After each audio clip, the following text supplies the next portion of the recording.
नमस्कार दोस्तों, स्वागत है आप हमारे YouTube चैनल पर। दोस्तों, आज के इस वीडियो के अंदर हम एक ऐसे फंड्स के बारे में देखने वाले हैं जहां पर अगर आप डेली के 3 रुपये 50 पैसे का अपना इन्वेस्टमेंट करते हैं, उसके अंदर भी आपको 40 से 50 लाख रुपए का रिटर्न्स आपको मिल सकता है।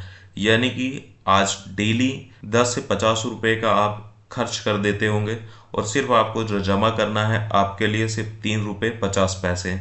तो ऐसे ही फंड के बारे में देखने के लिए अगर आप अभी चैनल पर नए हैं तो उसे सब्सक्राइब करके बेल आइकन की बटन दबा दें, ताकि नेक्स्ट वीडियो जो इस चैनल पर अपलोड हो उसका भी नोटिफिकेशन सबसे पहले आपके पास में आए। दोस्तों, हम देख रहे थे HDFC का एक ऐसा फंड है जहां पर मिनिमम 100 रुपए से आप अपना SIP इन्वेस्टमेंट स्टार्ट कर सकते हैं।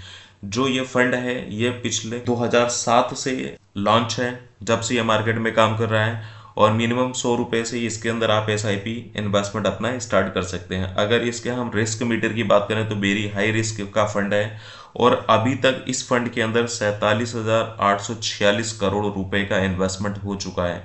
यानी कि इतने लोगों ने अभी तक इस फंड के अंदर अपना इन्वेस्टमेंट कर चुके हैं। तो दोस्तों, अभी जैसे कि 3 रुपये 50 पैसे के हिसाब से आपको इन्वेस्टमेंट के बारे में जानकारी दी है, यानी कि अगर 3 रुपये 50 पैसे के हिसाब से इन्वेस्टमेंट करते हैं तो महीने का आपका अप्रॉक्स 100 रुपए का फंड बन रहा है। अब आप इतना छोटा अमाउंट तो नहीं करना चाहेंगे तो आप उसे मिनिमम 500 रुपए महीने का स्टार्ट करें। और जो ये फंड है, इस फंड के बारे में आपको बता देता हूँ।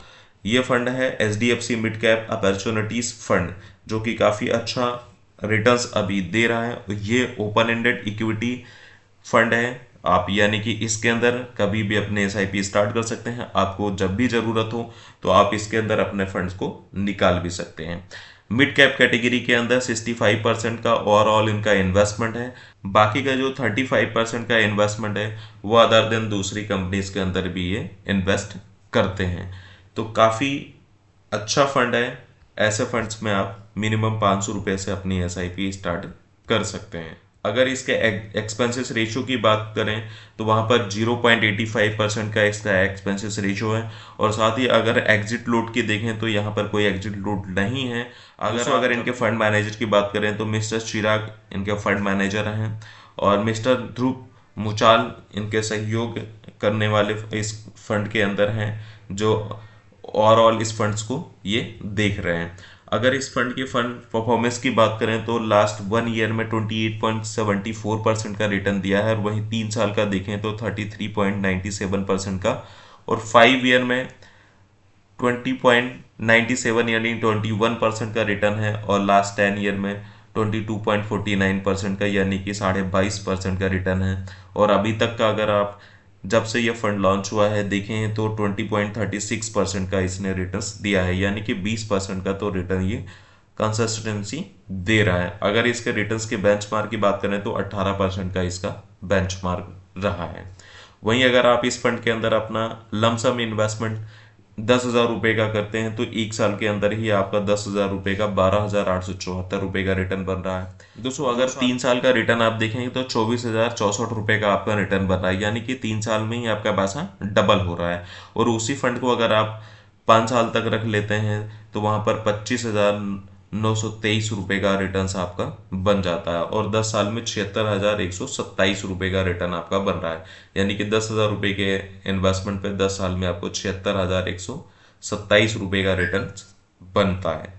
तो दोस्तों, अगर हम इस फंड के अंदर अपना SIP के माध्यम से इन्वेस्टमेंट करते हैं और मान लीजिए कि 500 रुपये की आप SIP स्टार्ट करते हैं इस फंड के अंदर, और जो इस फंड का रिटर्न का बेंचमार्क है वो 18% का लेकर के चलते हैं, तो 25 साल के अंदर आपको 29,11,000 रुपये का रिटर्न बन रहा है। यानी कि 1,50,000 रुपये का सिर्फ आपका इन्वेस्टमेंट होगा और 29,11,000 रुपये आपको रिटर्न्स मिल रहे हैं।